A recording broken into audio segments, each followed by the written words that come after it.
Hello, traders. FX Pip Collector here. Today is Friday, March 28th, and this is my analysis for the US dollar Canadian. If you haven't done so already, definitely do check out my free Discord trading community link down here in the corner.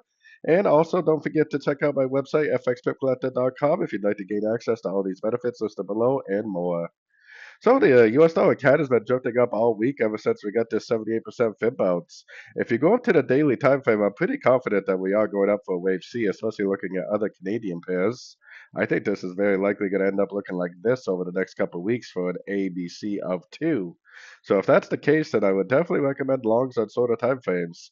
I would not be trying to go long right at the top of a move.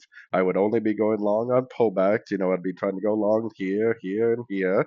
If it does make a pullback, which it probably will because this move up does look kind of corrective, then I would definitely be looking for longs at the end of pullbacks for the continuation of potentially the higher time frame uptrend, which I think is a wave C of wave 2.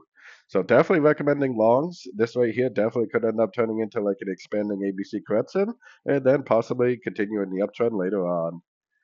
So anyways, don't forget to like and subscribe to my channel. And as always, thank you for watching and happy trading.